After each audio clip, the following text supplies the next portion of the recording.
ছোটোবেলায় স্কুলে যখন গরমের ছুটি পড়তো তখন ছুটি পেয়ে আগে ছুটতাম পিসির বাড়ি, নয়তো নিজের গ্রামের বাড়ি।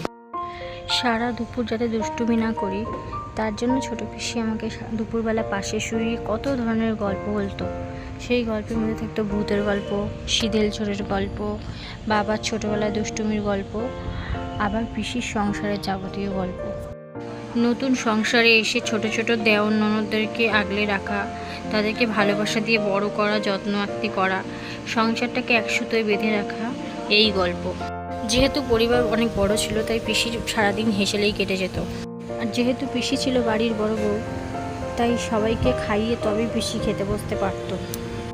সংসার বড় তাই 3 বেলা রান্না হতো। সকালের জলখাবার বড় সড়ো হতো, দুপুরের খাবার হতো আর রাতের খাবার হতো।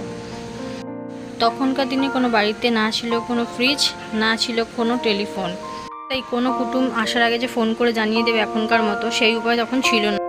আর হঠাৎ করে কুটুম দুপুরবেলা এসে যাওয়াতে বাড়ির কর্ত্রী অস্বস্তিতে পড়লেও কিন্তু সেটা হাসি মুখেই হ্যান্ডেল করতো।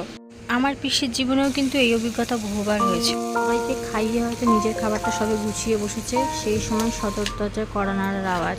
দরজা খুলে দেখা যেত হয়তো কোনো কুটুম হাসি মুখে দাঁড়িয়ে আছে। সেই হয়তো কোন সকালে বেরিয়েছে, সারা সকাল হয়তো কিছু খাওয়া হয়নি। পিসি তখন একটু অপ্রস্তুত না হয়ে লেবুর শরবত বানিয়ে সেই শরবত আত্মীয়র হাতে ধরিয়ে দিয়ে বলতো, এটা খেয়ে হাত মুখ ধুয়ে বসো, খেতে দিচ্ছি। তখন পিসিকে প্রশ্ন করতাম, কিন্তু তুমি তো ওনার জন্য রান্না করনি, তাহলে কি খেতে দিতে? পিসি তখন হেসে জবাব দিত, ধুর পাগলি, আমার কি তখনও খাওয়া হয়েছিল? আমার খাবারটাই সাজিয়ে গুছিয়ে ওনাকে খেতে দিতাম। তারপর আমি পিসিকে আবার প্রশ্ন করতাম, তাহলে তুমি কি খেতে? পিসি তখন জবাব দিত, আমি কি খেতাম? আমি খেতাম অমৃত।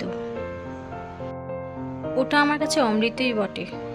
খিদের চোটে ওই খাবারই অমৃত হয়ে যেত তখন আমার কাছে। প্রশ্ন করতাম, কিন্তু তুমি খেতেটা কি? পিসি তখন উত্তর দিত, কেন, উনুনে গরম গরম আলু সেদ্ধ ভাত চাপিয়ে দিতাম, আর বাড়িতে তৈরি করা আম, তেল, 5 মিশালি আচার এগুলো তো থাকতোই, এই দিয়েই গরম গরম ভাত খেয়ে নিতাম। রাতের জন্য যদি মাছ তোলা থাকতো, সেখান থেকে 1 পিস মাছ নিয়ে আবার গরম তেলে হালকা করে একটু ভেজে নিতাম। আর আলু সেদ্ধটা কাঁচা লঙ্কা কুচি, পেঁয়াজ কুচি, সর্ষে তেল, নুন দিয়ে বেশ করে মেখে নিতাম। সারাদিন গাদার খাটুনি খাটার পর এই খাবারই গরম গরম খেতে বেশ তৃপ্তি লাগতো। আবার কখনো কখনো কাঁচা পেঁয়াজ কুচি, কাঁচা লঙ্কা কুচির বদলে পেঁয়াজ কুচি ভেজে, শুকনো লঙ্কা ভেজে আলুটাকে মেখে নিতাম। আচারের তেলের বদলে থাকতো ঘি, দারুণ লাগতো তখন খেতে। মাসের মধ্যে অনেকবারই এই ঘটনা রিপিট হতো। আর পিসিও এই আলু সেদ্ধ ভাতকেই অনেক রকমভাবে রিপিট করতো। কখনো গরম ভাতে জল ঢেলে, কখনো বা শুকনো ভাতে ঘি দিয়ে, কখনো আচারের তেল দিয়ে খেত। আমার পিসির মতো এভাবেই হয়তো অনেকেই হাসি মুখে আলু সেদ্ধ ভাত খেয়ে অতিথি সেবা করে গেছেন। অতিরিক্ত গরমের কারণে আজকে আমারও ইচ্ছা হচ্ছিলো ওইভাবে আলু সেদ্ধ ভাত খেতে।